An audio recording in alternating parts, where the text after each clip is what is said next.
잘 저는 보이는데. 예, 이제 이렇게 해야 되겠네. 그냥 넘겨야 예, 예, 되겠습니다. 예. 이렇게 하는 게 좋을 것 같습니다. 옆에도 네, 보이고 있고. 네, 네.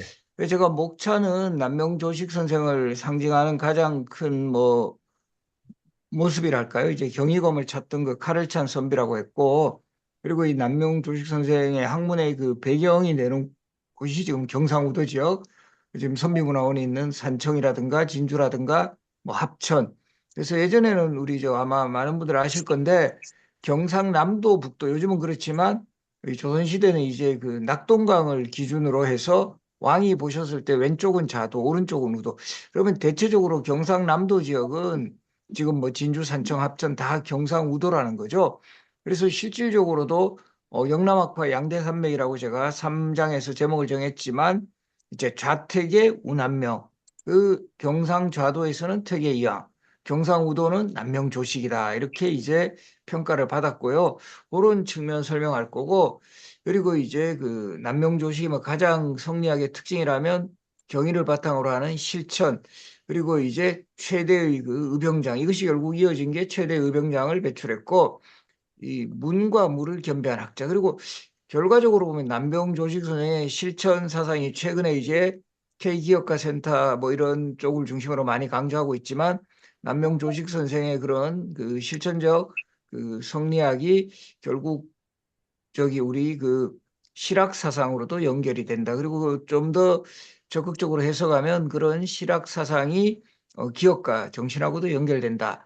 뭐 이런 설명이 가능할 것 같습니다. 그럼 이 남명조식 선생의 뭐 학문과 사상의 시대적 배경이랄까요? 조헌이라는 우리 유병장으로 또 유명한 인물이죠. 이 조헌 선생의 상소문을 통해서 한번 살펴보도록 하겠습니다. 전체 예. 화면으로 보여줘도 좋을 것 같습니다. 그래서 전체 화면을 보니까 잘 안 넘어가서 그러는데 이거 한번 다시 한번 해볼게요. 네. 어떻습니까? 됐네요. 네. 네. 그래서 됐죠. 조은 네. 선생의 상소문을 보면 오직 사가 혹심했기 때문에 기민을 아는 선비들은 모두 출처에 대하여 조심하였습니다. 이 성수침은 기묘의 화란이 있을 것을 알고 성시에 숨었고, 송문은 동기간의 슬픔을 당하고서 보은에 스며쓰며, 이황은 동기가 화를 입을 것을 상심하여 예안으로 물러갔습니다. 서경덕이 화담에 은둔한 것과 김인호가 벼슬에 뜻을 끄는 것과 조식희양이 이항이 바닷가에 숨어서 살았던 것은 모두 을사년의 사가 격분시킨 것입니다. 여기서 우리 저 남명조식 선생을 삶과 사상을 이해하는데 가장 중심이 되는 키워드는 저는 사화다.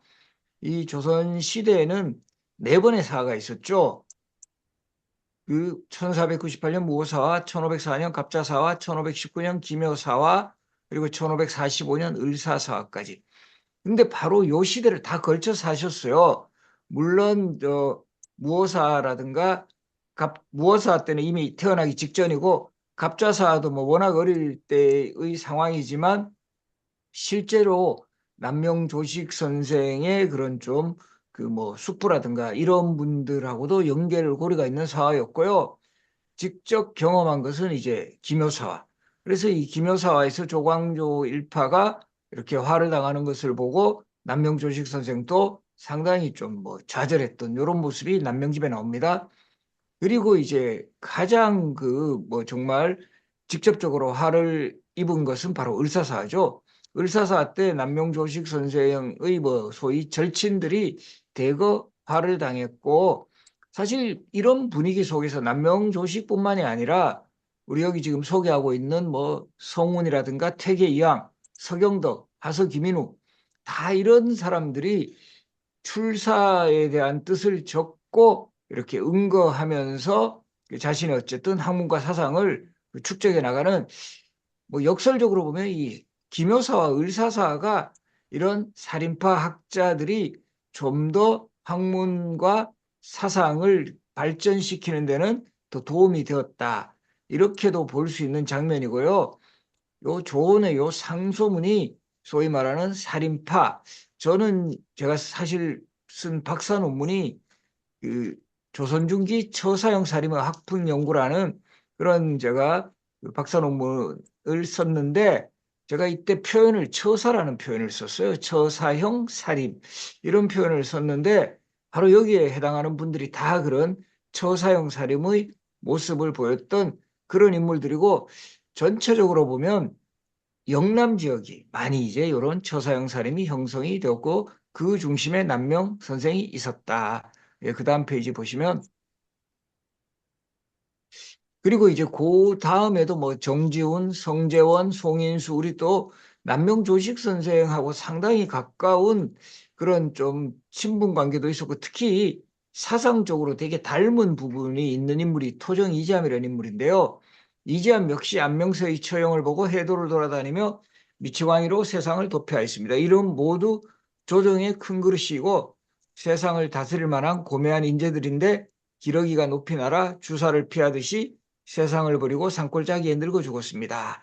이런 표현을 쓴 거 보면 결국 사화가 이런 그 학자들이 출사를 거부하고 은거하면서 바로 이제, 근데 여기 나오는 뭐 성재원, 이지함 이런 분들이라든가 송은, 그러니까 상대적으로 좀 더 그 현실 정치에 조금은 이렇게 그 도피하는 이런 경향이 있는 그런 살인들도 있었지만, 저도 이제 계속 제가 강조하는 거는 남명조식 선생은 사실은 상당히 그 출사의 의지가 강했던 분이다. 그래서 현실적으로 그러나 관직에 진출하는 것보다는 학문과 사상의 실천을 통해서 또는 상소문을 올려서 현실 문제의 폐단을 지적하는 것이 오히려 더 객관적이고 자유로운 위치에서 현실을 비판할 수 있다. 이렇게 생각했기 때문에 처사의 삶을 오히려 스스로 선택했다라고 제가 그렇게 이제 좀 정리를 했고요. 어쨌든 뭐 그런 뭐 흐름 때문인지 제가 박사 논문은 발표한 게 1999년 2월인데 벌써 뭐 지금 한 거의 30년 가까이 돼 가는데요. 그때 이제 처사형 살인이라는 그 표현이 좀 어떤 면에서는 좀 정착이 되었다. 뭐 그런 면에서는 저도 이 남명조식 선생을 연구한 뭐 의미를 제가 가지고 있습니다. 예, 다음 페이지.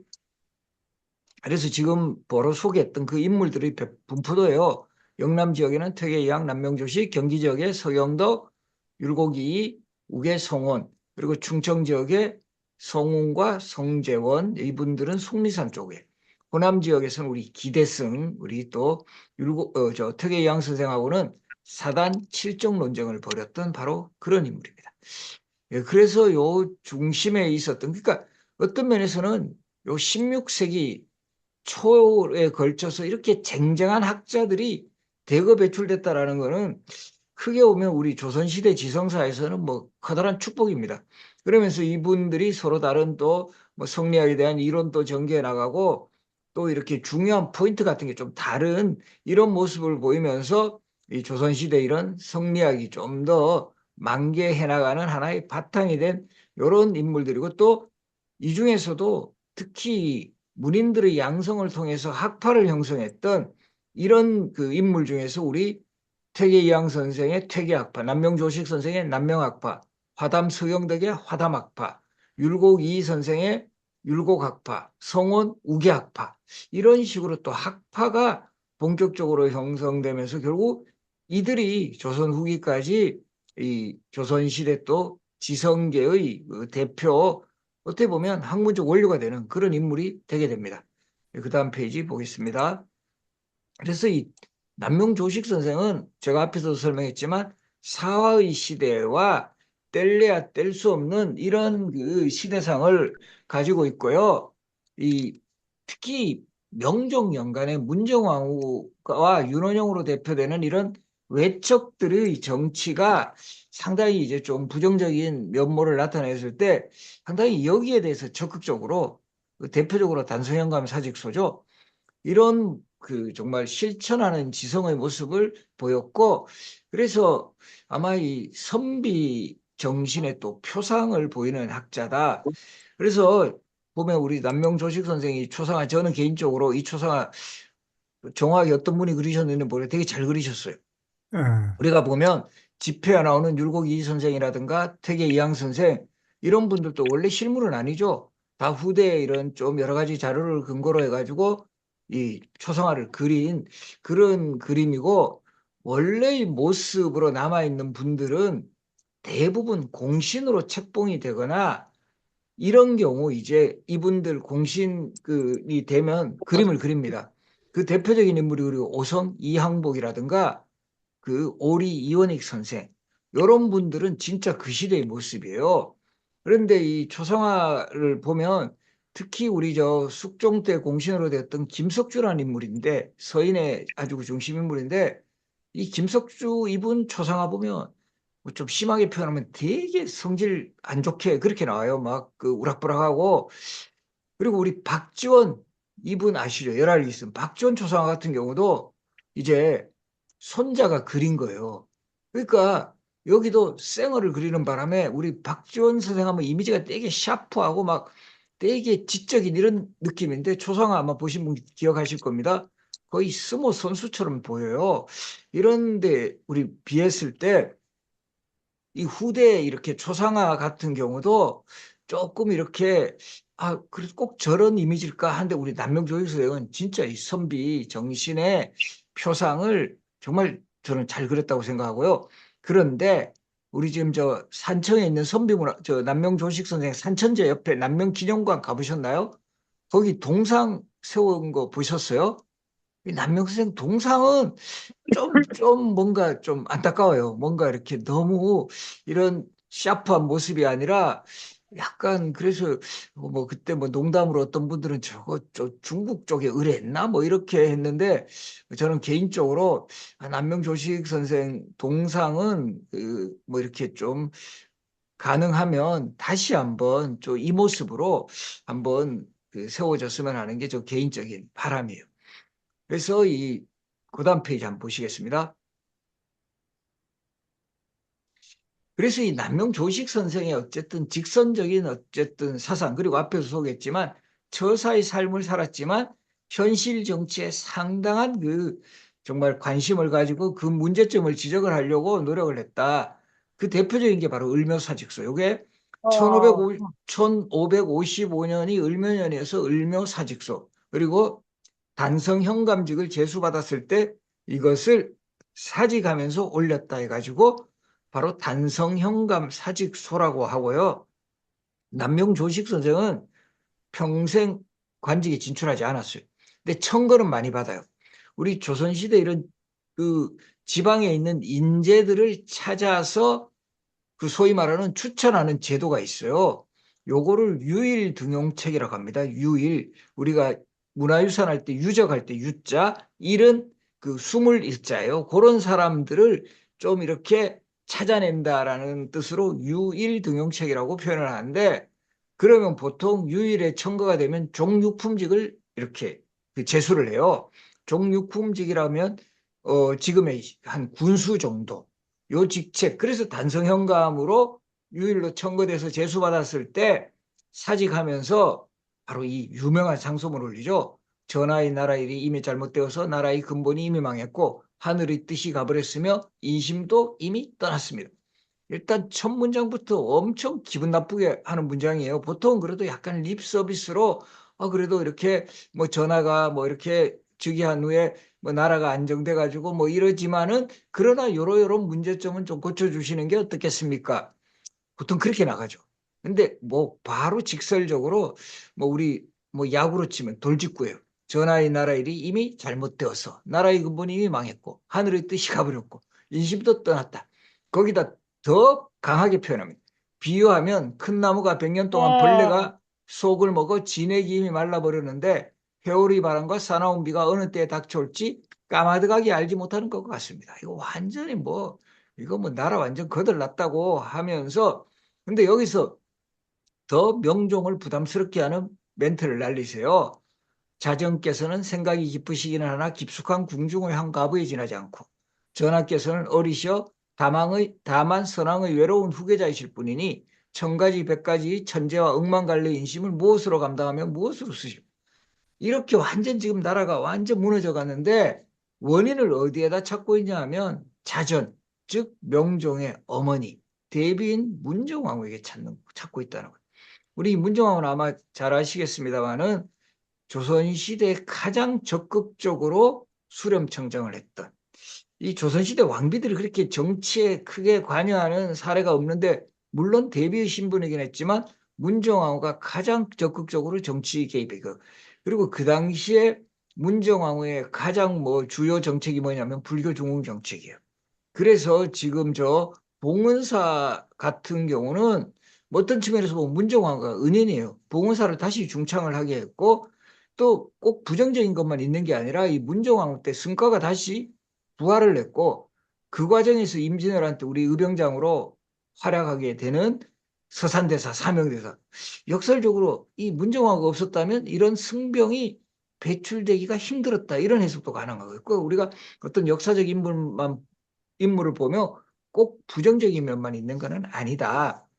근데 어쨌든 문정왕후에게만 문제가 있는 게 아니라 여기는 문정왕후의 오라비인 우리 아실 거예요. 윤원영이라는 인물이 완전히 정치를 말아먹어요. 그래서 윤원영의 집에 고기가 썩었다, 썩는 고기가 막 넘쳤다 이런 기록이 나오거든요.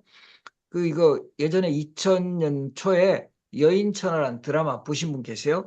이때 문정왕후 역할을 전인아 배우가, 그리고 윤원영 역할을 이덕화 배우가 했습니다. 이덕화 배우는 이때 이제 너무 정치의 환멸을 느끼셨는지 그 뒤에 낚시하러 갔습니다. 그래서 도시여부 이런 데 막 출연하고 그랬죠. 그래서 바로 요 장면, 이 문정왕후와 그 외척의 정치에 휘말려 가지고 전하께서는 외로운 후계자, 고사라는 표현을 씁니다. 고아와 같은 후계자. 이런 거는 정말 왕을 엄청 못 오가는 표현이었거든요. 천가지 백가지의 천재와 억만갈래 인심을 무엇으로 가? 지금 이런 상황에서 정말 대대적인 혁신이 아니면 나라가 이거 설 수 없다. 정말 엄청난 그 상소문이었고, 이게 사실 많은 그 파문을 일으켜요. 예, 다음 페이지 보겠습니다. 가장 큰 거는 군주에게 불경을 범했다. 이거는 도저히 이거 큰 죄를 삼아야 되겠다. 이렇게 나왔을 때 당시의 실록 기록에 보면 많은 그래도 이 소위 말하는 소위 말하는 관료들이 남명을 옹호해요. 그러니까 어떤 식으로 옹호하냐면 요즘 표현을 하면 저 사람 너무 시골에 오래 있어가지고 촌 사람이어가 분위기 파악하지 못해가지고 이런 표현 썼지, 그 우국충족은 높이 살만하다. 그리고 더 중요한 것 중에 하나가 이렇게 남명에게 죄를 지면 언로가 막힌다. 그러기 때문에 이거를 그래도 좀 벌을 줘서는 안 된다. 그래서 남명조식이 전혀 이렇게 강경한 상소문을 올려도 처벌을 받지 않았고요. 오히려 정말 요즘 표현을 하면 남명조식이라는 인물이 스타가 되는 거예요. 저런 사람이 있어? 저렇게 직설적으로 막 하는 선비가 있어? 그런 이름을 알리게 되는 그런 상소문이 되었습니다. 네, 그다음, 그래서 이 남명이 이렇게 과격한 상소문을 올릴 수 있는 바탕에서도 우리가 이 사상적 기반으로는 경과 의를 듭니다. 이 경은 철저한 자기 수양을 강조하는, 항상 자기를 절제하고 자기를 이제 반성하고 이런 모습이에요. 그래서 남명조식 선생이 경의 상징으로 차고 다닌 방울이 성성자입니다. 항상 깨어 있어라 라는 뜻이죠. 그리고 이제 실천, 그러니까 경만 하면 남명조식 선생의 특징 중에 하나가 경에만 머물면 안 된다라는 거죠. 우리 경을 중시하는 거는 퇴계이황 선생도 상당히 경을 중시해요. 그런데 남명조식은 경에서 나아가 이것을 실천하는 행위인 의를 강조한다라는 거죠. 그래서 평소에도 경이검이라는 칼을 차고 다녔다. 그리고 여기다가 새겨놨어요. 내명자 경. 안으로 자신을 밝히는 것은 경이고 외단자 의. 밖으로 결단하는 것은 의다. 이렇게 해서 경의 사상을 평생의 신념으로 삼았고, 그래서 남명조식 선생이 돌아가실 때도 딱 유언처럼 남긴 게 저 창벽에 경의 두 글자를 쓰고 내가 저것을 보고 죽는다 이런 표현을 써요. 우리가 보면 역사 속 인물이 마지막 멘트 날리는 경우가 상당히 이제 많아요. 우리 태계 선생은 마지막 멘트 뭘까요? 저 매화나무에 물을 주라. 태계 선생이 정말 매화를 좋아하셔서 지금도 그래서 도산소원에 가면 매화나무가 되게 많고요. 우리 이수인 장군 마지막 멘트는 많이 알고 계시죠? 다. 나의 죽음을 알리지 말라. 이거 많은 분들이 이수인 장군 난중일기에 쓴 거 아닌가? 아무리 이수인 장군도 마지막에 일기에다가 그렇게 쓰시지는 못했고 이 자신의 조카에게 이 말을 한 것을 나중에 유성룡이 징비록에서 기록하고 있고요. 승정원 일기에서도 요 내용이 기록에 나옵니다. 그래서 요 이수인 장군의 마지막 말씀은 나의 죽음을 알지 말라. 자, 그럼 제가 참고로 태종 아시죠? 우리 세종을 왕으로 만들어준 세종의 마지막 말씀, 아버지 태종의 마지막 유언 뭘까요? 혹시 아세요? 세종, 会旅客在提前做好下车准备，谢谢。 세종대왕이 고기 반찬 좋아하신 거는 아시죠, 다. 그래서 태종의 마지막 말씀은 내가 죽어도 보통은 죽으면 고기를 못 먹잖아요. 세종은 고기 없으면 못 사니까 내가 죽어도 세종이 꼭 고기를 먹게 하라. 이게 마지막 태종의 유언이셨습니다. 이런 거 보면 마지막 말씀 남명조식 선생은 경이 두 글자를 장벽에 붙이고 저것을 보고 돌아가셨다. 그 다음 그래서 요 남명조식 선생이 이제 마지막까지 이제 후학을 가르쳤던 곳 바로 여기 지금 이곳을 이제 지금 소원이 이제 덕천소원이고 여기 이제 세심정은 여기 앞에서 이게 지금 덕천강이죠. 요 앞에서 이 제자들을 가르쳤다. 뭐 이런 거기서 이 후대 이거 세운 겁니다. 세심정. 그래서 여기에 보면 요 욕천이라는 시도 있어요. 그 40년간 쌓인 이것이 내 내장에 조금이라도 먼지가 쌓이면 흐르는 물에 배를 갈라 내가 흐르는 물에 붙이겠다. 대단한 겁니다. 이게 남명조식 선생하고 카리미지하고 되게 이제 닮아 있는 게 정말 내가 이렇게 뭐 내 스스로도 정말 자결까지 하겠다 이런 표현을 쓰거든요. 그래서 이 덕천강은 제가 뭐 한번 제가 이렇게 남명조식 선생을 연구하게 된 계기 잠깐만 말씀드리면 대학교 때 답사를 이 진주 지역에 왔어요. 덕천소원 왔습니다. 바로 덕천소원. 그 덕천소원이 그래서 제가 여기 사진도 우리 학생들하고 간 덕천사원 답사 사진인데요. 여기 오면서 우리가 이제 답사를 가게 되면 이 답사 준비를 하기 위해 가지고 여러 가지 그 자료 조사라고 발표를 하는데 제가 그때 어떻게 하다가 남명조식 선생 발표를 맡았어요. 그때는 정말 거의 그 전 제가 85년에 이 덕천소원 이 산청 지역 답사를 왔는데 그때 그래도 남명조식 연구에 가장 대표적인 분이 계셨어요. 영남대에 계셨던 이수건 교수님이라고 이분이 남명학파를 가장 체계적으로 연구했고요. 남명 사상에 대해서는 훗날 남명학연구원 원장도 하셨던 김충렬 교수님 고려대 교수신데 이분이 남명 철학에 대해서 거의 최초로 이제 언급을 하셨어요. 그래서 그때도 이렇게 자료 조사를 해보니까 별로 없어요. 그러다가 제가 답사를 하고 느낀 그 생각이 이렇게 훌륭한 분이 왜 이렇게 연구가 제대로 안 돼 있지? 그래서 제가 자연스럽게 학부 졸업 논문을 남명조식에 대해서 썼고 석사 논문도 바로 이 남명조식의 학문 경향과 현실 인식. 이 석사 논문 쓸 때 제가 왜 여기 지금 또 말씀드리냐 하면 남명조식 선생의 길을 받기 위해서 제가 여기를 다시 찾았어요. 논문 쓰려고. 여기 남명 선생이 여기서도 덕천강에서 목욕하셨잖아요. 그래서 제가 그때는 여기 목욕할 수 있었어요.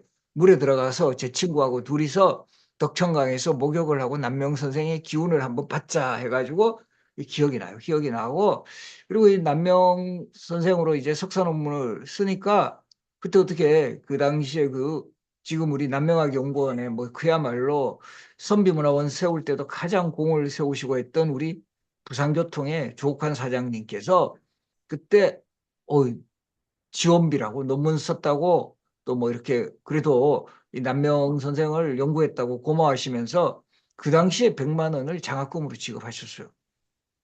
그래서 제가 이거 박사 논문 쓰면 뭔가 더 지원해 줄 것 같다 뭐 이런 예감도 있고 해가지고 근데 이 남명 선생으로만 박사 논문 쓰기는 힘들잖아요.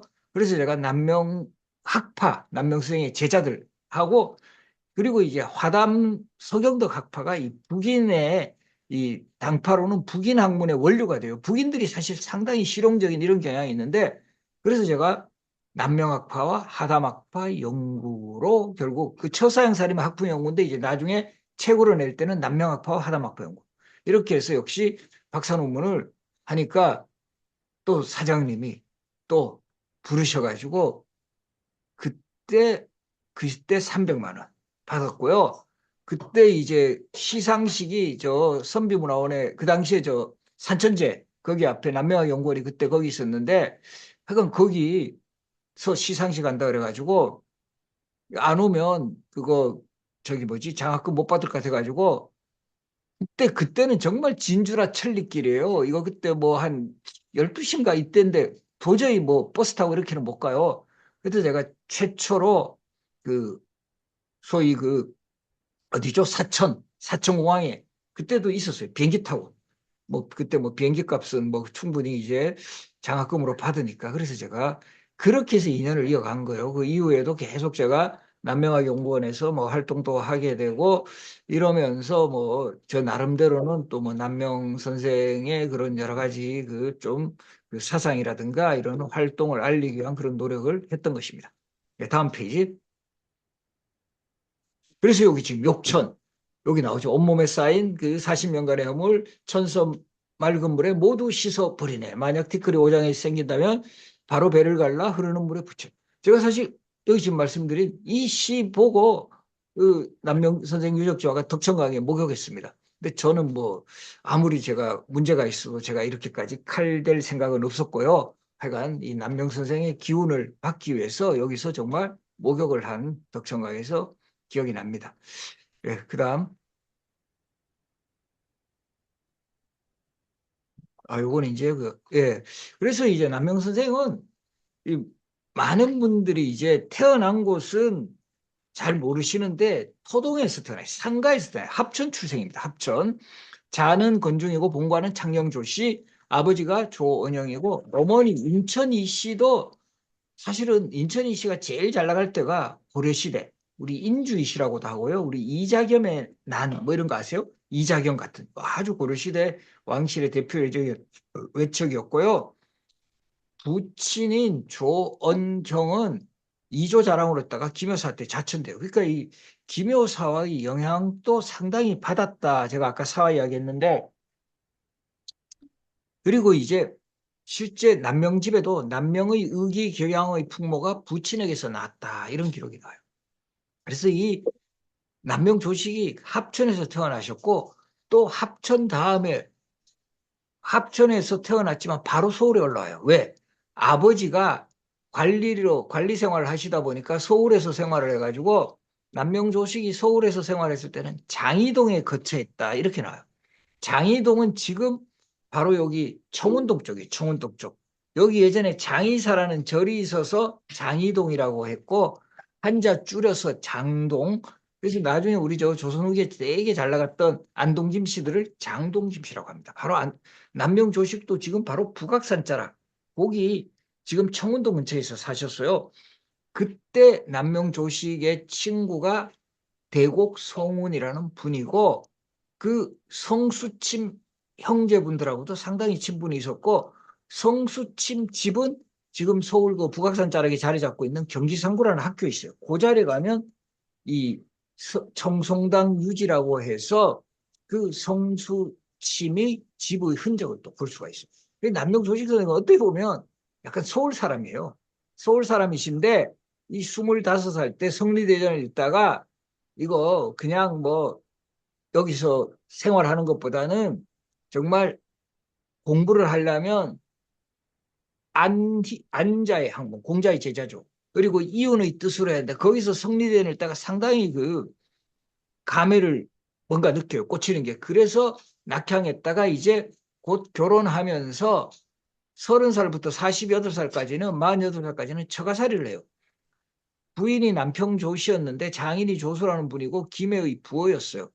그래서 이 김해에 탄동에 산해정이라는 정자를 짓고 이곳에서 주로 거처해서 지금은 이게 간척 사업이 이루어져 가지고 바닷가에 면해져 있지 않는데 그때는 바닷가에 면해져 있다. 그래서 이 처가가 상당히 잘 나가는 집안이기 때문에 우리가 많은 분들이 또 그런 의문을 갖잖아요. 이렇게 처사로 살면 뭐 먹고 살지? 바로 이렇게 부유한 처가의 덕을 많이 받고, 우리도 그렇잖아요. 뭔가 이렇게 아무리 뭐 선비도 뭐 이렇게 지원이 돼야 책도 사봐야 되고 뭘 활동을 하려면, 그런데 이 남명조식 선생은 다행히 이 처가의 그 좀 경제적 기반이 큰 힘을 차지했다. 예, 그 다음 페이지. 그래서 여기 지금 요건 제가 보여준 게, 안동근 씨 성화부는 왜 처가살이 하면 잘 사냐 하면 조선 전기까지만 해도 자녀가 균분 상속이에요. 그래서 아들, 딸 구분 없이 재산이 그대로 상속하니까 아주 그 처가가 부유할 수가 있다라는 거죠. 그 재산을 물려받으니까. 그 아까 말씀드린 조수라는 그 장인의 재산을 많이 물려받았고, 그래서 요 안동건 씨 송어바 같은 족보 보면 조선 전기까지만 해도 아들, 딸 구분 없이 출생순으로 이름을 적어요. 조선 후기에 와서 우리가 알고 있는 남자 중심, 특히 장자 상속제가 확립이 되고, 그런 시대의 흐름을 반영하는 대표적인 소설이 흥부전입니다. 흥부전은 조선 전기 같으면 절대 나올 수 없는 소설이에요. 후기로 갈수록 장자 상속제가 확립이 되면서 부자형 가난한 동생 구조가 생기는 거예요. 그런 부자형의 대표가 놀부가 되는 거고, 가난한 동생의 대표 주자 흥부. 바로 이렇게 이제 조선 전기면은 나올 수 없는 그런 주제다. 이렇게 이해하시면 되고요. 그다음 페이지. 요것도 비슷한 패턴인데요. 요거 율곡 이희 선생 분재기인데요. 삼자, 삼녀, 재산 똑같이 분배했다는 요걸 이제 확인할 수 있는 그런 자료예요. 아들, 딸 구분 없이 재산 상속이. 그래서 처가살을 하다 보니까 요 조선 전기 사람 인물들은요, 외가에서 많이 태어나요. 우리 율곡 이희 선생도 많은 분들이 강릉에서 태어난 것만 알아서 강릉 사람으로 알고 있는데, 율곡이 선생의 본가는 파주입니다. 경기도. 그래서 파주에서도 밤나무골 그 출신이다라고 해서 호가 율곡이 되는 겁니다. 그래서 이 강릉은 어머니 신사임당의 고향이고 아버지 이원수가 처가살이 할 때 이율곡 이 선생이 태어났던 것입니다. 그래서 이제 보통은 호를 붙일 때는 그 자신의 연고지에 대한 호를 붙이는데, 그래서 우리 남명 선생도 호도 특이하잖아요. 남명이잖아요. 대붕이 날아다니는 남쪽 바다, 남명. 이거 장자의 소요유 편에 나오는 대목이에요. 그 남명 선생이 장자에게 소위 상당히 꽂히셨다, 이런 부분을 알 수 있는 대목이고, 대부분의 학자들이 자기 지역의 랜드마크를 호를 삼아요.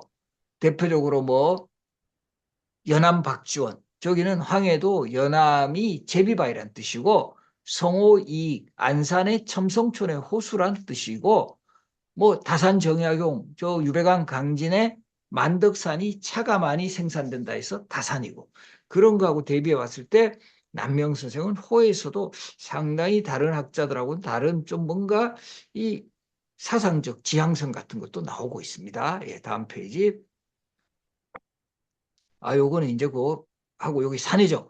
여기도 지금 유적지 지금 남아 있습니다. 예전에는 더 바닷가에 면에 있었어요. 그래서 남명 선생이 외구에 있어서 상당히 강경한 입장을 취하는데도 요 김해에서 한 18년 사셨기 때문에 바닷가잖아요. 그러니까 외구들이 자꾸 출몰해가지고 노략질하는 그런 장면을 많이 보았기 때문에 나중에도 이 외구에 대해서는 강경한 토벌을 해야 된다라는 그런 그 남명생이 제자들한테 그 문제를 내고 답을 받은 그런 그 자료가 있어요. 책 문제라고 해서 거기 보면 본인이 남명생이 이렇게 문제를 내요. 이렇게 외적들이 막 자꾸 막 떠들고 막 뭐라고 공갈 협박하면 어떻게 대할 것인가, 이거 문제를 내요. 그리고 참 재밌는 게 모범 답안까지 제시해요. 저 공갈 떠는 놈한테 그냥 너희들 목을 확 뽑아가지고 그냥 죽여버리겠다라고 이렇게 나서야 된다. 딱그 강경한 이런 입장을 취하는 것은 바로 김해에서의 그 왜구들의 어쨌든 그 좀 노략질하는 이런 모습을 목격했기 때문이다, 이렇게 해석을 합니다. 그다음, 예, 지금 나왔죠. 남명이라는 것은 장자 소유에서 유래했다. 그리고 다시 48에서 61세는 자신이 태어난 곳이자 외가인 합천에 거주를 했다가 바로 우리가 남명 선생의 대표적인 유적지로 알고 있는 산천제는 61세부터 72세까지 거의 말년에 생활을 하시면서 이곳에서 그 후학들을 양성을 해가지고, 그래서 김해, 합천, 진주 모두 경상우도 지역이고, 이곳이 남명 조식 선생이 학문의 산실이다라고 볼 수가 있습니다. 그리고 이제 여기 산천제 앞에서 여기 이제 이건 제가 이제 현장사진, 이거 제가 학생들한테 설명하는 장면이고요. 그래서 이 남명 조식 선생이 이 산천제가 바로 지리산 자락이잖아요. 그래서 이 남명 조식 선생의 사상에 의해서는 지리산을 빼놓고 이해할 수는 없다. 두루산 양단수를 예듣고 잊어보니, 이것도 바로 지리산을 표현한 시조죠. 도왔던 맑은 물에 산영조차 남겨서 아이야 무릉이 어디 뭐 나는 여기인가 하노라. 그래서 남명 조식 선생은 유두유록이라 해서 지리산을 옛날에 두루산이라고 불렀어요. 여기에서 유람한 기록이 1558년들 제자들하고 데리고 산행을 갖고 여기에 여러 가지 그 감상들을 기행문으로 남겼습니다. 유두유록이랍니다. 이게 정말 괜찮은 자료입니다. 이거 아마 요즘 또 이 남명 이렇게 좀 좋아하시는 분들은 지리산 산행할 때 꼭 이거 유두유록 활용을 합니다. 제가 뭐 아는 분 중에서는 우리 경상대에 지금은 아마 퇴직하셨지만 최석기 교수, 이 교수님이 정말 지리산 매니아셨고, 이 남명 조식 선생이 유두유록 되게 이제 정말 뭐 바이블처럼 이렇게 하셨던, 그래서 저보고도 지리산 같이 가자 그랬는데 아직까지 못 갔습니다. 저는 천왕봉까지는 못 올라갔고 예전에 이제 노고단까지 갔었는데, 하여간 나중에 어쨌든 한번 가긴 되겠죠, 꼭대기까지. 예, 그 다음 페이지. 그래서 다시 한번 정리하면 시대적 조건은 사학이, 지역적 조건은 경상우도. 그러면서 이 실천성을 중시하고 호남명에서도 보듯이 성리학뿐만 아니라 필요하다면 노장 사상 또 불교까지도 좀 포괄하는 그런 사상적 개방성을 이게 결과적으로 보면은요, 남명 조식 선생이 보인 사상적 개방성이 우리가 훗날 실학이라는 학문도 기본적으로 이 실학자들이 뭐 반성리학자가 아니에요. 성리학자이면서 좀 더 학문을 좀 포용하고 개방적이고 이 성리학 이외에 좀 더 실용적인 학문. 그런 점에서는 남명 조식 선생의 사상과 일맥상통하는 요소가 분명히 있습니다. 네, 다음. 그리고 이 태계양 선생하고 이제 가장 대비되는 측면은, 태계양 선생은 성리학의 이론 탐구, 여기에 좀 더 포인트를 두면서 조선이란 나라는 이제 주자가 완성한 이 성리학을 좀 더 체계화시켜야 되겠다. 그런 과정에서 기대승과 사단 칠종 논쟁도 하는 거예요.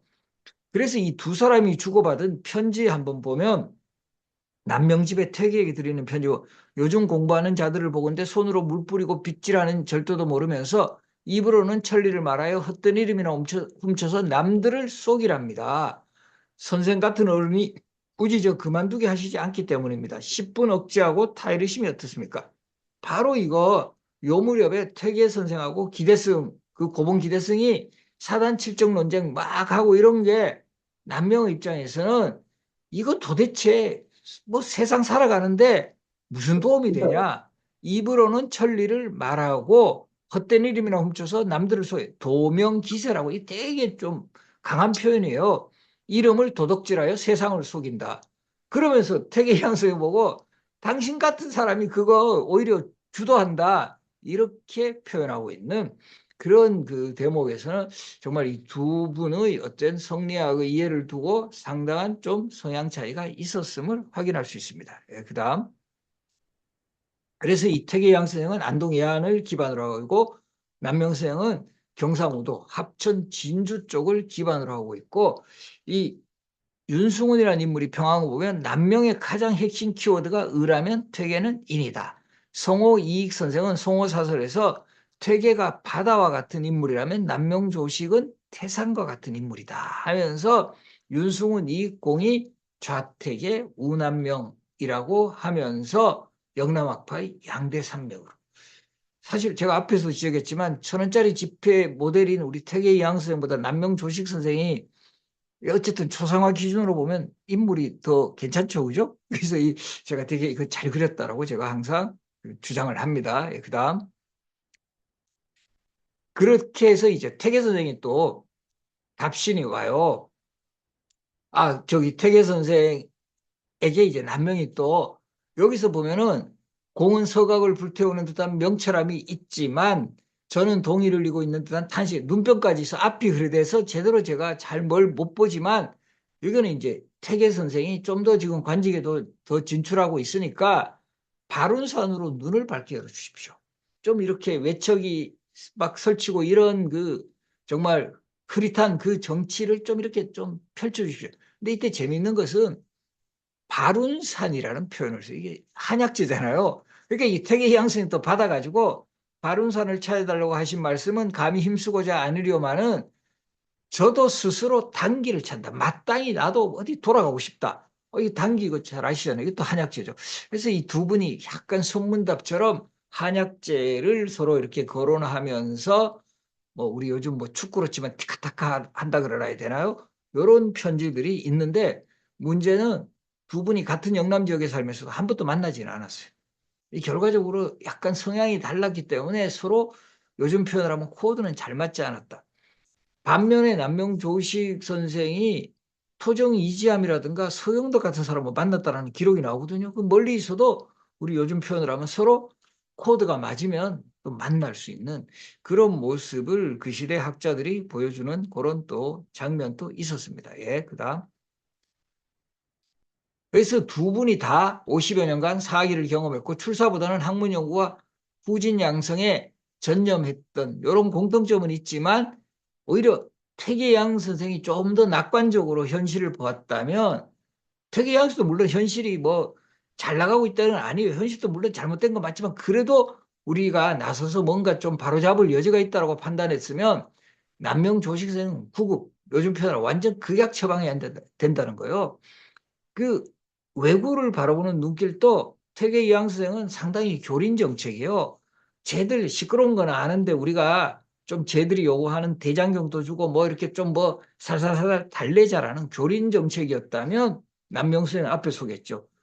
이 자신이 직접 제자들에게 문제 내고 모범 답안까지 제시하면서 눈을 부라리며 말하기를 반드시 네 모가지를 뽑아버리겠다고 하면 비록 삼척 동자라도 그것이 공갈인 줄 알게 된다. 다 이런 표현을 했어요. 그래서 어떤 면에서 보면 퇴계양 선생이 일본에 대한 유화 정책을 상당히 강조했기 때문인지 나중에 퇴계양 선생의 제자였던 김성일 같은 분도 일본에 갔을 때 또요토미 히데요시 만나고 돌아와서는 일본이 그렇게까지 침략 가능성을 강조하지 않는 것도 오히려 퇴계양 선생의 그런 조린 정책의 영향도 한 몫을 했다. 이것도 파악이 돼요. 그래서 이 임진왜란 이후에는 퇴계 선생의 성리학이 일본에 상당히 퍼지거든요. 이 일본의 입장에서도 퇴계 같은 인물은 자신에 대해서도 우호적인 입장을 보였기 때문에 그래서 요 대회 간에 있어서도 두 분이 상당한 차이를 보이고 있었다. 예, 그다음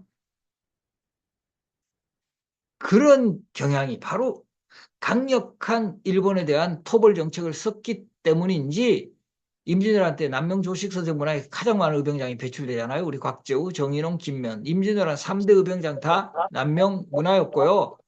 곽재우 장군은 조식 선생의 외손녀 사이였어요. 그래서 이 조식 선생이 병법을 가르쳤다라는 기록도 있고 임진왜란 때 가장 의병을 빨리 일으켰다. 그리고 이 아버지가 명나라에 사신으로 갔을 때 선물로 받아온 붉은 천릭을 입고 이 지휘를 했기 때문에 홍위 장군이라고 불렸고 우리 요즘 한국 축구 대표팀의 그 뭐 별명이라고 할 수 있는 붉은 악마의 원조쯤 되는 인물이 바로 우리 홍위 장군 곽재우 장군이셨습니다. 그리고 이제 이 1575년 동서분당이 이루어져요. 이 인사권을 둘러싸고 김효원이라는 인물하고 심의겸이 대립을 하는데 김효원을 지지하는 사람들은 이 사람의 집이 서울의 동쪽에 있어 동인, 심의겸을 지지하는 사람들은 이 사람의 집이 서울의 서쪽에 있어 서인이 되는 이 당쟁의 영수가 사는 동네명 붙인 전통은 YS와 DJ에까지 이어집니다.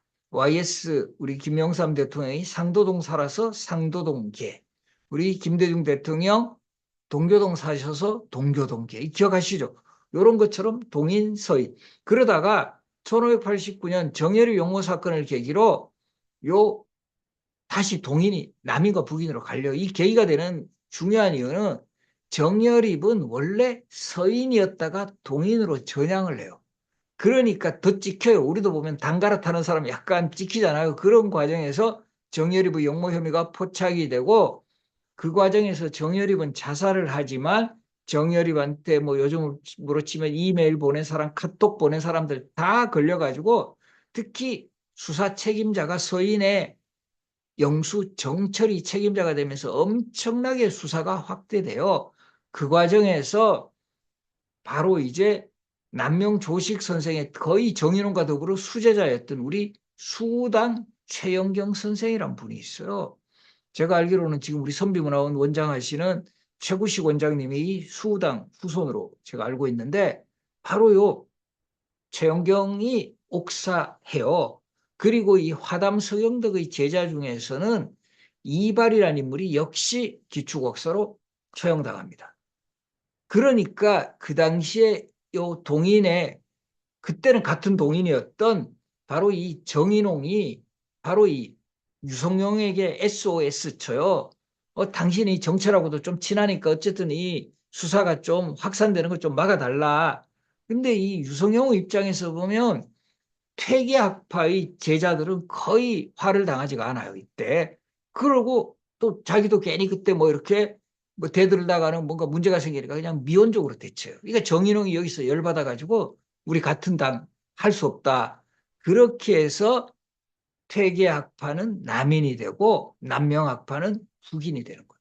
거기다가 이제 이발의 그 스승이었던 요 서영덕 학파들 또 화담학파들도 북인이 되고 이렇게 되면서 남인과 북인으로 분열이 되었고 그 북인은 선조 후반부터 특히 광해군 때 집권 세력이 되었지만 1623년 인조 반정은 서인이 주도하고 남인들은 오히려 서인에 협조를 해요. 이 과정에서 북인이 완전히 정치적으로 숙청을 당하고 그 과정에서 정인홍이 89세라는 고령으로 뭐 요즘 표현으로 하면 시범 케이스로 처형당해요. 그러면서 이 정인홍의 스승인 남명에 대해서도 상당한 좀 부정적인 인식. 그러면서 한동안 정인홍 그리고 그 스승 남명 선생이 한동안 정말 역사의 주류에서 벗어났던 그런 시기도 있었다라는 거죠. 그다음 그래서 지금 곽재우 장군 이 붉은 그 철릭을 입고 의병을 했던 요즘으로 치면 노블레스 오블레이즈를 실천을 했고 남명 조식 선생의 그 딱 할 이미지하고 의병장 겹치잖아요. 이 실천 이미지가 아주 그 중요한 사상적 영향력을 미쳤다. 이거는 바로 이 경상우도 지역에서 거의 남명 조식 제자가 아닌 사람이 없을 정도로 이 의병이 많이 일어났던 거죠. 예. 다음 페이지. 앞에서 지금 소개했던 거 다시 한번 정리하면 기축옥사로 정인홍을 중심으로 하는 남명학파, 유성룡을 중심으로 하는 태계학파. 우리 아까 제가 초상화 했는데 우리 내암 정인홍 선생도 이거 초상화 좀 약간 바꿔야 되지 않을까요? 좀 이때도 이게 어떻게 좀 그렇게 긍정적으로 이 상대적으로 여기 초상화 보면 유성룡 선생 초상화보다는 좀 그렇죠, 그죠? 그래서 이런 것도 제 기억에는 지금은 돌아가셨지만 이 정인홍 선생 내암 후손 중에 한 분이 또 엄청 정인홍 선생 복권시키기 위하고 알리기 위해서 노력하신 분도 계셨고요. 그래서 제가 한 10년 전에 제가 정인홍 평전 또 제가 책 한 번 썼습니다. 이 내암 선생도 한번 제대로 좀 알려야 되고 실제 남명조식 선생의 뭐 거의 분신과도 같은 그런 역할을 했고 끝까지 남명을 문묘에 종사하려고 하다가 성균관 이 본인은 당시 성균관 유생들의 장부인 청금록에까지 삭제당하는 너무나 이 남명조식 선생을 그 높이는 과정에서 반대 세력의 반발도 엄청 쌌고 그것도 정인홍이 인조반정 때 89세였지만 처형당하는 한 원인이 되었다라고 볼 수 있는데 이 정인홍의 문집, 내함집도 보면은요 가장 많이 나오는 키워드가 보민입니다. 보민, 보활보, 백성민, 보민사상, 백성을 보호해야 된다. 이것도 어떻게 보면 뭔가 이런 좀 실용적이고 이 현실의 실천적인 이런 성향에서는 남명조식의 사상을 잘 이어받은 그런 모습이 나타납니다. 예, 그다음. 그래서 이 앞에서도 잠깐 했지만 이 남명조식 선생을 너무 절대시해서 문명의 종사, 근데 이게 남명만 문명의 종사하는 주장을 했으면 또 어떻게 됐을지 모르겠는데 이 과정에서 이 이연적과 이거 오타가 너무 큰 오타인데요. 이황, 퇴계 이황 선생 두 분을 하려고 했어요. 그러니까 이게 더 반발을 샀던 거예요. 그래서 이게 정인홍도 남명 선생을 닮아 되게 직선적 기질이 있는데 이유는 이연적, 이황 이런 분들은 을사사 때 처세가 좀 뭔가 이렇게 그 외척들하고도 조금 이렇게 섞였다 이런 논리예요. 그러니까 아주 그 깨끗한 그런 정치인이 아니다 이런 논리인데 이 무렵에도 퇴계양 선생 같은 경우는 그 따르는 제자들도 그렇게 많은데 이들을 출양하려고 했다가 오히려 반발을 샀고 사실 이 정인홍이 이렇게 너무 강경하게 전국을 주도하는 과정에서 같은 그 영남학파 한때는 퇴계와 남명에게 같이 배웠던 학자들 다수가 퇴계 문화로 이탈을 해요. 대표적인 인물이 정구, 우리 한강, 정구, 오은 뭐 이런 인물들이 특히 경상도 쪽에서는 요 중간 지대에 해당하는 성주 쪽 학자들이 많이 이탈을 했습니다. 그리고 이제 이 앞에서 소개했듯이 인조반정으로 완전히 부인은 정치적으로 숙청을 당하면서 남명조식 선생도 한동안 잊혀졌죠.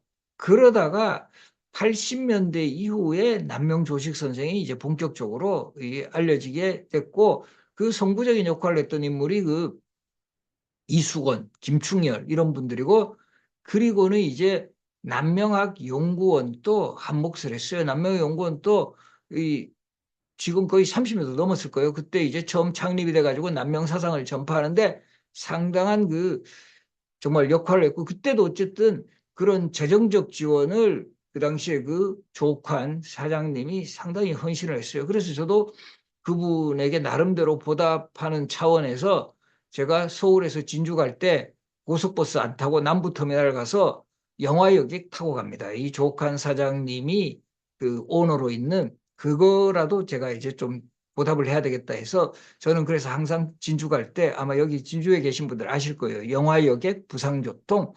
그래서 그런 정말 또 후손이지만 그렇게 자비를 막 털어가지고 그렇게 열심히 하시는 분 잘 없거든요.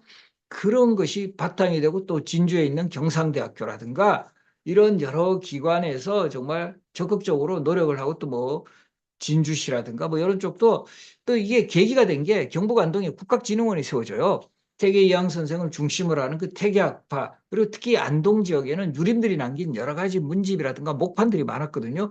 이런 것들을 연구하는 기관으로 안동에 국학진흥원이 세워지니까 바로 이 경상남도 지역에서도 우리도 태계 이황 선생과 정말 맞먹는 그 실천 사상의 대표 인물 남명조식 선생이 있다. 이걸 적극적으로 이제 주도해서 바로 지금 산청의 선비문화원이 지금 건립이 돼서 결과적으로 16세기에 두 분이 라이벌 관계 형성했듯이 지금은 바로 요 안동과 산청, 경북과 경남에서 어떤 면에서는 건전한 라이벌 관계는 좋은 거죠. 그래서 서로 또 여러 가지 그 학문적 교류도 하고 또 뭐 두 분 다 훌륭하신 그런 인물이니까 또 그분들의 또 특징 있는 면모들 이런 것들을 우리가 다시 이제 연구를 하고 또 현실 오늘날에 어떻게 적용할 수 있는지 이런 부분을 고민하는 것도 되게 좋다라는 거죠. 예, 그다음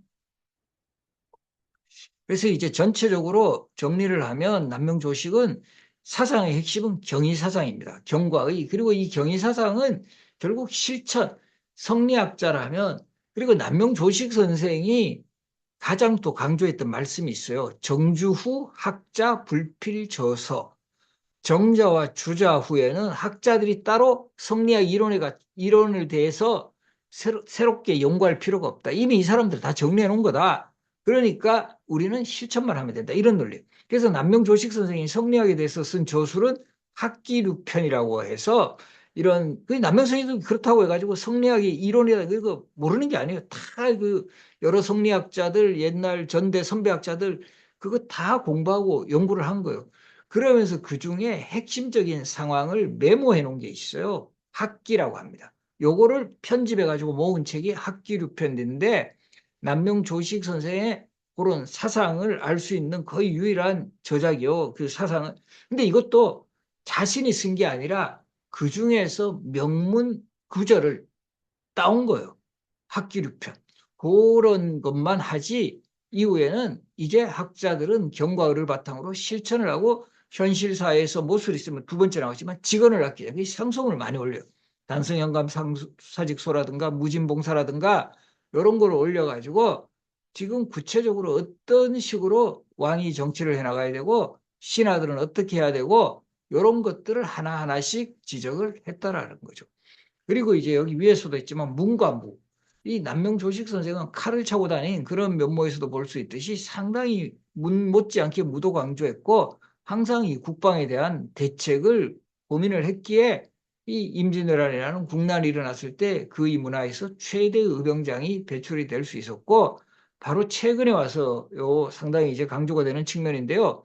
남명조식의 이 실천유학 정신이 이 학문적 개성으로 보면 바로 이 당색으로는 북인, 그리고 이 북인들이 상대적으로 좀 더 실용적이고 실천적 국방 경제에 상당히 그 관심을 가지는 그런 그 그룹이었다. 그래서 이런 남명조식의 실천 유학이 그 결국 남명이 북인 학문의 원류잖아요. 그러니까 이 실학으로 연결되고 이런 실학 사상의 또 중간 단계로서 뭐 호남의 실학자 하백원이라는 인물도 남명을 되게 존경을 하고요. 우리 성호이익, 실학자로 대표되는 성호이익도 성호사설의 기록 보면 남명조식에 대한 내용이 꽤 많이 나와요.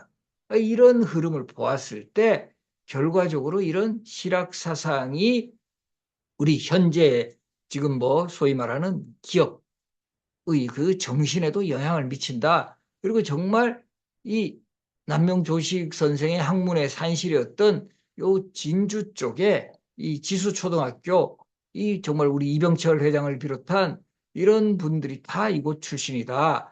이런 거를 보면 이런 그 원류의 남명 사상이 자리 잡고 있고 이게 앞으로는 좀 더 이렇게 체계적으로 연구하고 그리고 또 저는 이런 거를 강조되기 위해서는 남명조식 선생의 학문의 산실인 현장 답사 같은 거 이런 거를 계속 해나가면서 또 여러 자료들을 발굴하면서 그래서 저도 예전에 그 논문을 쓰는 과정에서 호남의 실학자 하백원이라는 인물이 규남집이라는 문집인데 저도 그 자료를 보면서 깜짝 놀랐어요. 이 뭐 수차 같은 거 이런 거를 개발하고 이런 거 강조하는 학자인데 거기에 남명조식 선생을 이 하백원이라는 실학자가 거론을 하더라고요. 그러니까 이게 바로 분명히 그런 연결고리 또 앞으로도 그런 것들을 또 발굴해 나갈 수도 있다는 거죠. 예, 그래서 오늘 제가 강의에서 이 남명조식의 그 경과의를 중심으로 한 이 실천 유학의 모습이 결국은 임진왜란 때 이 국난 극복에도 큰 영향을 미쳤고 또 오늘날까지 그 남명조식이 이론보다도 뭐 이랬던 백성들에게 도움이 되지 않고 그들만의 리그, 학자들끼리 막 자기들끼리 논쟁하고 이런 것보다는 백성들의 삶의 문제 해결에 학자들이 나서야 된다. 이런 면모들은 오늘날 지금 우리 시대에도 정말 탁상공론 이런 것만 일삼는 이런 정책이 아니라 정말 우리가 우리 국민들 피부에 와닿는 그런 정책이 정말 필요하잖아요. 이런 것들의 한 원류로서 남명조식이라는 분이 그 500년 전에 우리 땅에 살면서 그런 모습을 보였다라는 걸 우리에게 뭔가 좀 감동을 줄 수 있다는 거죠. 그리고 이제 마지막에 이제 제가 쓴 책 하나 광고하면은요. 최근에 쓴 책인데 넘겨주시면 광고는 허용 안 되나요? 예. 이 인물 따라 공간 따라 역사문화 산책 제가 쓴 책이고요. 여기 남명조식 선생 유적지도 많이 나와요. 앞에도 제가 소개했지만 우리가 역사 좀 가까워질 수 있는 방법은 그 현장을 한번 꼭 따라가 봐라. 답사. 그래서 제가 여기 뭐 서울의 궁궐이라든가 뭐 여러 왕릉 그리고 이 지방에서도 뭐 우리 남명 선생 유적지도 뭐 썼고요. 뭐 이수인 장군 뭐 해전의 뭐 중요 전적지라든가 뭐 저쪽 예산에는 추사 김정인 선생 뭐 고택 이런 내용들 담은 책이니까 한번 좀 참고해 보시면 좋을 것 같습니다. 네, 오늘 강의는 여기서 마무리하겠습니다. 고맙습니다. 예, 우리 신병주 교수님께서 이제 우리 앞으로 우리 남명 K기업가정신 아카데미가 공부해야 될 기초를 닦아주신 것 같습니다. 감사합니다. 네. 예. 제가 오늘 이 자리에 우리 저 현대자동차 우리 박정국 사장님도 들어오신 것 같은데 혹시 박정국 사장님 뭐 한 말씀 예, 지금 마이크는 꺼져 있어가지고 그렇긴 한데 질문해 주시죠. 네. 한 20분 정도 교수님 질문 괜찮겠습니까? 예. 그냥 한 짧게 하시죠. 한 10분 정도 하겠습니다. 네. 예. 그러면 제가 우리 남명 조직 선생님과 우리 한강 음. 정구와의 관계를 어떻게 봐야 될 것인지를 좀 정리해 주시면 좋을 것 같습니다. 네. 그러니까 이제 한강 정구 선생이 이제 소위 두 분한테 같이 배웠죠. 태계 서적한테도 배우고 저쪽 성주 쪽을 기반으로 하신 분인데, 소위 양문에 출입을 했다가 이제 그 정인홍 뭐 이런 인물이 이제 독주를 할 때 이제 완전 태계 문화로 갔는데 사상적 성향은 이 남명 사상을 상당히 이제 갖고 있다. 그거를 이제 본격적으로 제기했던 인물이 사실은 성호 이익이 바로 이제 그 남명 조식의 항풍이 한강 정구에게로 이어지고 또 정구에 이렇게 또 누가 영향을 받나 하면 미수 허목이라는 분이 있어요. 근기 남인인데 요 허목이라는 분도 보면 결과적으로 그때는 조선 후기로 가면은 완전히 북인이 정치적으로 소멸을 해서 남인으로 이렇게 갔지만 사상적 성향으로는 상당히 북인적 성향을 보여요. 그 대표적인 인물이 허목인데 허목이 이제 그 특히 도가 사상 이런 데도 상당히 관심을 가지고 그리고 남명을 되게 존경을 해요. 그리고 이 허목의 기록들을 보면 기초곡사에 대해서도 여러 그 내용들이 남명 그 학파들이 되게 이 억울하게 희생됐다 이런 관점에서 많이 쓰고 있는데 그래서 이제 허목이라는 인물이 왜 중요하냐 하면 또 허목이 소위 말하는 이 조선 후기 실학의 하나의 또 원류로 볼 수 있는 그 대표적인 인물이 남인 실학자 중에는 허목, 윤유, 유형원 이런 인물들이라는 거죠. 그렇게 정구의 항맥이 결과적으로 이런 실학적 성향으로 갈 때는 태계 이항 선생은 실학적인 요소하고는 조금 그 아무래도 좀 거리가 있잖아요. 그런 점에서는 오히려 정구를 거쳐 허목으로까지 이어지는 이런 라인으로 본다면 오히려 사상적으로는 남명의 영향을 더 많이 받았다 이런 해석도 지금 하고 있다는 거죠. 네, 감사합니다. 네. 어, 아주 아주 의미 있는 말씀을 해주신 것 같습니다. 혹시 또 다른 분들 중에서 이제 우리 오랜만에 신병주 교수님한테 직접 질문할 수 있는 좋은 기회입니다. 네. 교수님 오늘 강의 너무 잘 들었습니다. 예. 제가 또 평소에 궁금한 것도 많았는데 음. 대단히 좀 명쾌하게 해주셨고요. 그리고 그 실학의 흐름에 대해서 교수님 논문을 참고해가지고 저희들이 교수님 논문 이후에 더 이어서 이제 그 이병철 회장, 구인회 회장, 조홍재 회장까지 이어서 논문을 한 편 썼습니다. 경영사학회에서. 아, 예. 예. 그 정말로 많은 도움이 되셨고요. 그 정말로 감사합니다. 또 저희들이 이제 그 동강 김우홍 선생 같은 경우도 남명의 제자이지 않습니까? 그죠? 예. 그리고 같이 받았죠. 예. 예, 그 성산 마을에 그 바로 옆에 송정리라고 거기가 동강 김우홍 선생들의 후손들이 주로 살거든요. 그리고 또 용강 서원이가 아마 동강 선생님의 뭐 관련 저술들을 다 모아놨는데 이 동강 김우홍 선생은 따로 뭐 그 남명 선생의 제자이죠. 이분도 태계 선생의 제자죠. 그렇죠. 예, 양문이고 어쨌든 예, 동강은 일단 남명에게 성성자를 받았죠. 예, 예, 그러니까 우리 정인홍이 칼을 받고 예, 그걸로 보더라도 일단 남명이 처음에는 자신의 어쨌든 핵심 제자로 생각을 했던 거죠. 그리고 그런데 이제 동강 같은 경우도 그러니까 동강하고 사실은 또 비슷한 그 성향을 보인 인물이 우리 동서분당이 계기가 됐던 김효원이라는 인물이 있어요. 김효원 아까 예, 이 이조 전랑직을 쓰고 이제 동인 서인할 때 이제 동인의 영수 이 김효원 또 나중에는 주로 태계 제자로 분류되지만 남명 문화에서도 받았거든요.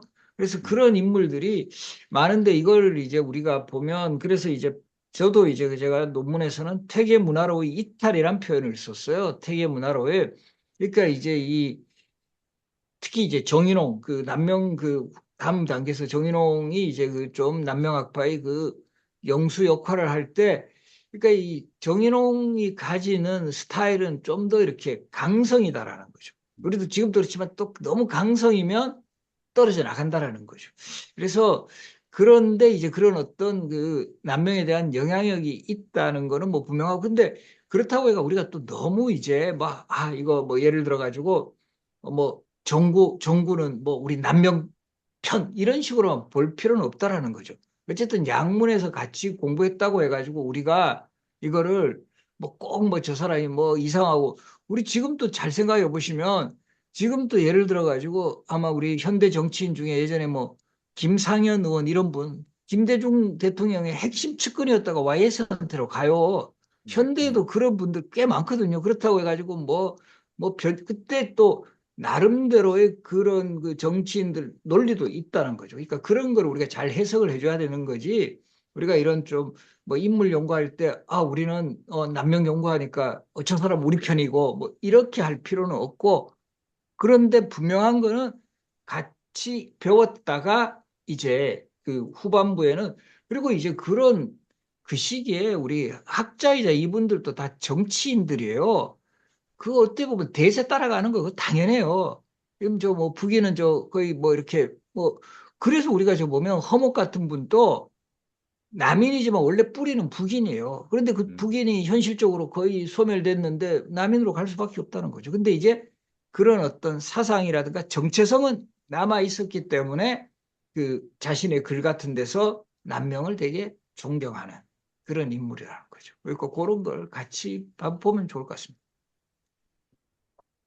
네, 혹시 또 다른 분, 예, 그럼 제가 틈을 이용해서 하나만 제가 더 질문을 드리면, 그, 우리 역사 하시는 분들은 그 사숙문인을, 어, 제자로 인정을 해줍니까? 사숙문인이라고, 네.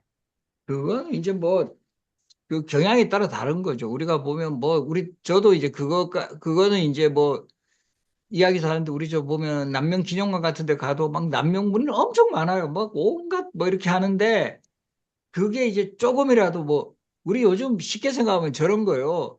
요즘 또 우리 카톡에 그 이름 저장돼 있으면 그 다 이제 우리 친구고 뭐 동료고 뭐 이런 느낌 비슷한 거예요. 그러니까 그런 부분들은 이제 뭐 어쨌든 검증이 필요한 거죠. 우리 마찬가지 아니에요? 다 이렇게 해가지고 카톡에 이름 저장돼 있다고 나중에 뭐 우리도 할 때 뭐 다 나 뭐 하고 가까운 사이, 그거는 아니다. 그러니까 그때도 보면 잠깐 만났고 잠깐 영향 주고 이런 사람들도 이런 그 문인표 만들 때, 그거는 뭐 남명문인뿐만 아니라 퇴계문인도 마찬가지고요. 타산문인도 마찬가지고 다 그런데, 그거를 이제 결과적으로 그런 식으로 이제 계보 만든 거는 그거를 잘 설명을 해야 돼요. 여기는 뭐 문집에 한 번 뭐 편지 정도 교환한 사람도 다 그렇게 잡았다. 그런데 우리가 뭐 알다시피 그 실제 정말 배우고 그러면 정말 매번 문화에 들어가지고 끝까지 배운 사람 억울하잖아요. 같이 막 엮여 있으면 그렇지 않나요? 그런 것처럼 오는 또 이렇게 그뭐 상황에 따라 그래요. 근데 대부분 사숙 문인들은 뭐 그냥 이렇게 핵심 제자라기보다도 그냥 이렇게 그 영향을 받은 인물 뭐 이렇게 보는 게 더 좋겠죠. 예, 감사합니다. 우리 마지막으로 질문 한 번만 더 받겠습니다. 네. 네, 제가 질문해도 될까요? 네. 예, 우리 pen경인 대표님은 우리, 외국계 CEO를 10년 동안 하시는 마케팅의 대한민국의 최고의 대가신데 한번, 네. 예. 예, 네. 남명 조희 선생님 참 이렇게 만나 뵙고 싶다는 생각이 들면서 되게 숙연해지는데, 그 문무를 겸비하셨는데 혹시 이분이 물론 처가의 도움으로 공부를 하긴 하셨지만 경제하고 관련해서 이분이 뭐 펼쳤던 이론이나 좀 경제하고 관련된 뭐 어떤 내용들이 저희가 배울 만한 게 있을까요? 구체적으로? 그러니까 이제 뭐 경제 쪽에서는 그때 사림들이 경제 백성들 하기 위해서 해줄 수 있는 것 중에 하나가 이제 사창이라든가 요런 거, 이제 우리 저 요즘으로 치면 그거죠. 이렇게 저리로 이렇게 하는 그런 부분들 좀 한 측면이 있고요. 그리고 이제 그 남명 선생이 또 이렇게 그 주로 활동하셨던 그 단성에 보면 목화 시베지가 있어요. 우리 저 문익점 선생이 가져온 좀 그런 부분에 대해서 남명이 실제 쓰면서 문익점이 이렇게 가져와서 이거 면포 보급했다.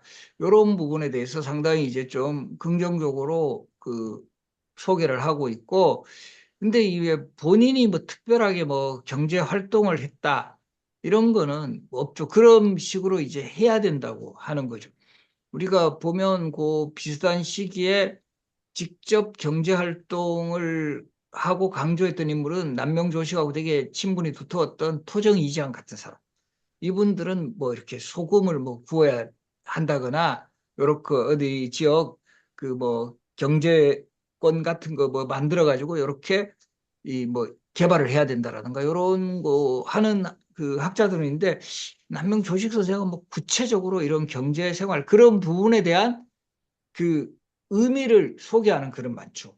그 삼족당 김대우라는 분이 이제 그 동창, 그 소위 말하는 사창을 세워가지고 백성들을 구제한 거 이런 거 상당히 그 훌륭하다. 그럼 결과적으로 우리에서도 지역에서도 이런 거 이제 해야 된다. 그런 그 본인이 하기보다 그런 뭐 건의 이런 내용들은 뭐 했다 이렇게 볼 수 있죠. 감사합니다. 그게 옛날에 보니까 향촌 활동을 우리 주도하고 이런 건 없었습니까? 향촌 활동을 그러니까 통해서. 구체적으로 뭐 우리 보면 율곡 선생은 뭐 해주 향약을 했다. 퇴계 선생도 예안 향약을 했다. 이건 나오는데 이제 남명서형은 뭐 구체적으로 향약을 했다. 이런 부분은 나오지는 않죠.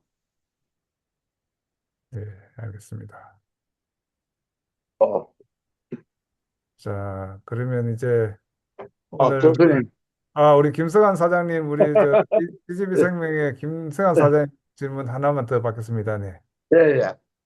우리 신병주 교수님 오랜만입니다. 예.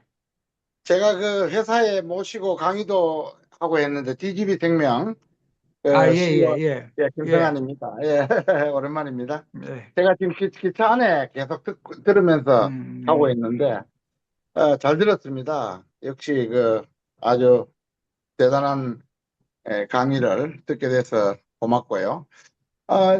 이황 쌤하고 태계하고 남명하고는 만난 적이 없지 않습니까? 예, 예. 그러면 편지를 서로 예, 주고받았잖아요. 예. 그럼 서신을 누가 전달합니까? 그거는 이제 요즘으로 치면은 그 노비라든가 그 다 이렇게 그 있죠. 심부름 하는 사람들. 다 그렇게 아, 하죠. 보통. 예, 예. 그러면 그때는 지금 같은 우체국 같은 건 없고, 그렇죠. 이제 그 편지 전달하는 그 남명생도 당연히 뭐 양반이고 그 집안에 이제 그 예, 노비라 예, 그러죠. 이렇게 심부름하는 예, 그 종들. 우리 뭐 기록에도 나오지만 태계 양승은 엄청 많았어요. 집안에 노비가. 그 문서 그렇죠. 전달만 아, 전담으로 하는 그런 아, 사람들이 있고, 또는 이제 꼭 그렇지 않을 때는 그 인편으로 뭐 이렇게 예, 제자가 그쪽으로 어디 갈 수 있게 됐을 때 그렇게 보내기도 하죠. 아.